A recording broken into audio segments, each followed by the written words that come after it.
ladies and gentlemen, it's your boy WxG the Dory coming at you again with another AEW review. I know I'm late. Life happened. I was fucking tired. I'm working under the Texas sun. That's almost 110 degrees, baby. I'm burning. Look at the skin. It's so much darker. But that's not the point here. The point is we're going to review AEW FYTER FEST Night 2. A great night, much better than the first as far as in-ring action, story, seed planting, and all around just being entertaining. So let's go ahead and get this thing on and popping with the opening tag match for the AEW Tag Team Championship. We're talking about Private Party versus Hangman Page and Kenny Omega. And this thing was on and popping. I'm talking about like a hot stove with neck bones, baby. I'm talking about, this is how I like my openers. High octane, fast action, nice hits, good stunts. And another stellar performance by Private Party. Kenny and Page, it's not even a question if they're going to have a good match. What you need to know is that their opponents are going to be up to the level, and they all have been for the most part. This was a good match. The champions retained the belts. That's right, with some pepper in that we might be getting the cleaner coming back soon. Now, when the cleaner comes back, that's when the AEW main event scene is going to be fucking ridiculous. But for right now, Kenny is taking it low-key, easy, before he rebuilds himself up to let you Americans know. And yes, many American fans know about Kenny Omega from being the Elite, and they have some inkling of the cleaner, but unless you watch him in New Japan and in New Japan performances, you do not know the cleaner. So, following that, we had a little rivalry match because we had Lance Archer, Joey Janela, and what we all would assume would be some type of hardcore death match. None of that, but keep in mind, it's the referee's discretion about what they do because Lance Archer basically, because after George Janela's in the ring, Lance Archer comes out with a honey kiss on his back, son, and he chunks him at Janela. I ain't playing no games today, bitch. He goes in, he starts whooping on Janela. Janela's trying to find a way to get in there, but it's just not good enough. But he slowly starts finding a way. He's basically like, I'm going to do everything I can. Table, chairs, what have you. Jake's like, you got my man's fucked up, so he's gonna come bring in the snake. But the ref's like, nah, you stop it. We're not bringing up fucking animals in this. This is not how we do it. Which gave Sonny enough time to be like, okay, bitch, you think it's a motherfucking game, all right? Well, let's go ahead and get it done, boo boo. And Joey, Bad Romance basically put the teamwork. This is more about really showing that Bad Romance is going to be a functioning team, as much as it was about Joey fighting Archer for what he did to Sonny and him. Whatever. Point is that they were looking good, and just when you think they're going to get it, Lance Archer's like, I got you, bitch. Fucking black hole into a table outside the ring. It's a Janela match. You know he's going to take some badass, stiff-ass, nasty-looking stunt, and that's what we got here. 1, 2, 3, drop out, get your GED. You thought Lance Archer was going to lose. Get the fuck out of here. Now that we go ahead and move forward, because next we have Nia Rose making her triumphant return to AEW post her loss to Ishida. It was a squash match. There was no new female talent announced. Just squash match. Got the job done. And hey, all y'all be wary, because what I've noticed that everybody with a manager is getting titles and title opportunities and advancing, and I won't get me one. And all y'all better watch out, especially you, Sheeta. If you hold on to that belt till I come and take it from your hands, bitch. She didn't say the bitch, but you gotta add the bitch for extra emphasis. So, that's fine. That's cool. That's whatever. It was an alright segment. So, next we have Taz making his... I fucked up. I believe that happened after the 8-man tag match. I'm sorry, ladies and gentlemen. That's my apology. But you know I do this shit off the top of the dome. It's not never always piece to piece. And I don't even like to have paperwork to tell me what I need to say when I say it. That's because I'm uncut, unscripted, and unedited. You know what I'm saying. Okay, I'll be edited sometimes, depending on how I'm piecing together my videos. But for the most part, I am unscripted with no given direction other than what I saw and what's in my head. So, let's talk about this 8-man tag match. I'm talking about the Butcher and the Blade versus Butcher and Blade versus FT. Butcher and the Blade with the Lucha Brothers versus FTR and the Young Bucks. 8-man tag action. It's been looming for a minute now. To at least 3 weeks. Now we're going to see how these teams function together. Specifically, the Bucks and FTR, which they fucking work phenomenally. Like, there was a well-oiled out machine. I mean, this was some great, fast-paced, tag action. I'm talking about combo sequences that were smooth. From FTR, which basically was like, you bitch, stomp them. They were stomping these niggas out. Then you got the Bucks over here just like, hop, kick, flip, stay down, drop out, get your GED. Poor Butcher and the Blade because they was getting the brunt of it. No, I'm lying. The Lucha Brothers was getting the worst. But then once everything started picking up, basically. Butcher and the Blade and the Lucha Brothers like, okay, y'all think y'all the only ones that got combos? We got combos too. And they start getting in like basically what you can do, I can do better. And then we going but then it comes down to the closing sequence of one of the best spots, which is ridiculous. Anytime you get the Bucks and the Lucha Brothers in the same match, you're going to get some ridiculous shit. We had we had Penta on the ground while Ray ran off his back up to the ring, stepped off the second rope into a Canadian Destroyer into the ground off of Nick. Oh my God! When you have when you have Nick and Ray in the match, you're just gonna see some phenomenal shit. Like, God damn. And I mean, we had all four spectrums of wrestling coming in. We had the Bruisers, Butcher and the We had the Strongman, Butcher and the Blade. We had the Luchadors, the Lucha Brothers. We had the old school wrestlers and FTR. And then you had your new more agile, acrobatic guys. The Bucks coming in and doing the fucking thing. Like, God damn, you getting all of this in one. This should have been in front of an audience. This match, match of the night. It was fucking phenomenal. But due to bad miscommunications, we got the Lucha Brothers basically securing the win for them and the Butcher and the Blade with what was it? I think it was Nick that ended up kicking Dax Harwood in the face, which basically led doom for him. As the Lucha Brothers came in with the LB driver. Everybody got a driver now.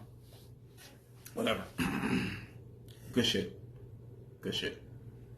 Now then, we have Taz coming out and making an announcement. He comes out with Brian Cage. Brian Cage over here looking jacked and stacked and talking about all ripped and dipped. The nigga fucking chiseled and cut like a motherfucking beast.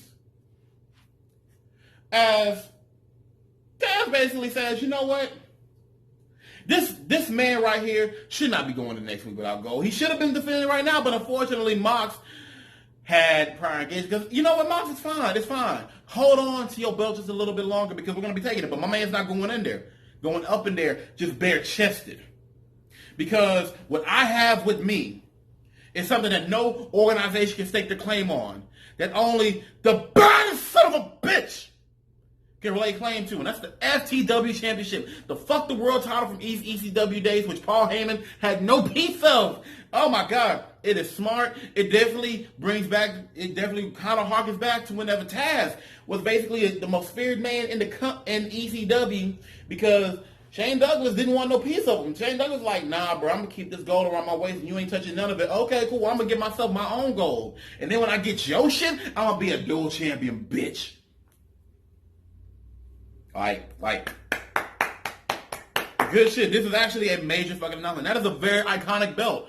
It's iconic in the same level of the $1 Million Championship, and this makes complete and total sense. I'm so glad that Taz did this because it definitely gives not only AEW another belt that they can have right for the time being. It should be temporary. This should be a temporary belt because we do know they're eventually going to have to bring in both a cruiser or light heavyweight belt or super junior belt if you're for New Japan fans. Or a trios title because there are a lot of three-man teams. We have Death Triangle. We had the Butcher and the Blade where they were associated with. That could have been done. We're gonna have a 4-horseman stable, mind you. We're going to get that. We're gonna get some type of new incarnation of the Horseman, which is interesting because most incarnations of the Horseman were established by Ric Flair, outside of maybe the original Horseman. Or where it stems from the Minnesota Wrecking Crew. That's right, your boy is knowledgeable in these things. I don't think we've ever really seen a Horseman stable established by non-OG Horsemen, except for maybe the Extreme Horsemen, but that's a whole nother stable. So I'm definitely looking forward to see this. Or maybe we could have a unification with the Nightmare Family and whatever the fuck Tully Blanchard's got going on. It's possible. I will not be mad against it. Because to have I'm sorry. This is. Well, I have a theory video about this. Got me hot and bothered. Also, in between these things, we have Big Swole basically coming in to basically go and watch the show and do what she do, but she was told that you're not allowed to come in because you're suspended because of what you did to Britt Baker, and Britt Baker basically got my girl suspended. She was mad. She wasted all that gas money, 3 hour drive. Bitch, you got me fucked up. Because later on in the show, what she gonna do is she gonna sneak her way through, come in, get in your face, throw paper at your sister who's gonna pop you in the nose, not gonna get that shit fixed again, bitch. I'm sorry, I love Big Swole, and I'm definitely gonna be excited to see this feud pay off whenever it's Big Swole versus Britt Baker. This is growth in the AEW Women's Division. Is actual story building. Outside of it now, it's a shame that it's only being done with these small few individuals because we need it with more women. I need more women having things to do, but I also got to start watching Dark more. I have to start watching Dark. Let's see about that. We had a 6-man tag action. Oh yeah, and also Darby Allin had a promo where he basically was talking about his inevitable return and then how he can't wait, and also he jumps from a high point into a ball pit with a coffin drop. So he's basically getting ready to fuck somebody up. Most likely himself. All right, 6-man tag action. I'm talking about the Dark Order with Colt Cabana versus SCU. Now that match is pretty good, but it's all about the story that was being built right there because the story is that Colt himself got injured from his match last week. It's all fucked up. Like, God damn them bruises. Mr. Brodus Lee is like, listen, Colt. If you join my organization, I assure you that this will never happen again. You will not be hurt in this way, and you will also be on the winning streak, much as you are right now. But let me go ahead and prove it to you. Just give me one more opportunity. Right now, we're gonna have 6-man tag action. We're gonna go up against SCU, and let's go ahead and do the damn thing. You down? Yes, sir, Mr. Lee. Good. Let's go. Cool. Match goes on. It's Brody Lee, Colt Cabana.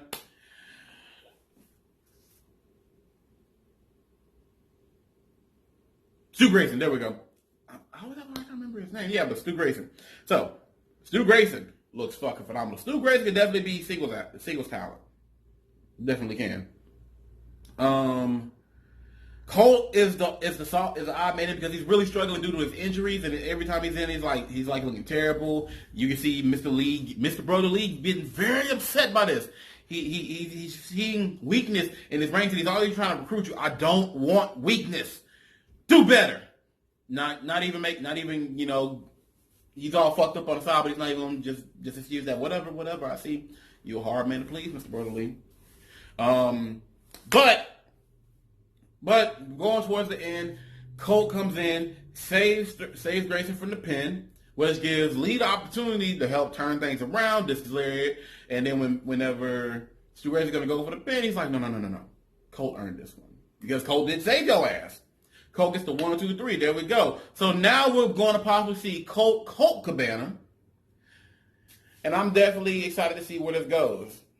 It'll definitely be nice. And I think that it's time for Colt to go through a major change. He's been a comedy wrestler for so long. Let's see him get a little bit more serious, a little bit more corporate. And now it's time for the motherfucking main event because who do we got on this ticket? I'm talking about Jericho versus Orange Cassidy. This is the one I've been waiting on for about a month. Almost a month now. Woo! It was no disappointment, son. What did we get? We got a serious Orange Cassidy. Orange was done playing games. He still has the bloody shirt on that he has not taken off for a couple weeks. That shit is fucking nasty, son. You should watch that. Luckily, no blood in this match. But we did see Jericho getting his ass fucked up and really pushed to the limit. Probably more so than we've seen him push in a very long time. Well, at least maybe since like him and Kenny won. Whatever. That match was bonkers. This was Orange Cassidy's coming out party. This was basically, you want to know what I'm like when I'm serious? And it just basically goes from Jump Street. He was a man on a mission, wanted to fuck this dude up, and he was fucking up Jericho. Jericho had to pull out everything in his little bag of tricks, including interference, a baseball bat, all of it. To secure that win at the end. You gotta remember that Judas Effect is a motherfucking showstopper. Like, it's basically like the spine buster for Triple H, except to actually get in the match. Like fuck all your momentum. When you get hit with the Judas Effect, you're done. You're done. It actually makes sense to be done. But nonetheless, this is definitely a great coming out party for Cassidy. Like, good God, this was a great night of wrestling. I thoroughly enjoyed it. This is going to be a solid A. We're not going to A plus because it wasn't perfect. It's like if I was going to give the numerical scale, it's like that 4.5. Like it's like it could have been perfect if only this one thing, and the only thing that I'm kind of like just had me meh on for the whole night was really just the Nyla Rose segment. Like I wanted a more solid and fundamental females match, and that definitely could have made this one perfect. But Nyla Rose coming back with a squash with her announcement is all right. We got something to see about there. Woo! This is good. Now I gotta go be on my mental shit because now I gotta talk about realness. Y'all stay tuned for some other videos. Please like, share, subscribe. Thank you for watching any piece of my video if I didn't tell you in the beginning. If you made it all the way to the end, you were a true one. You were a real one. I appreciate the fuck out you. Also, she appreciates you too. Y'all have a good one.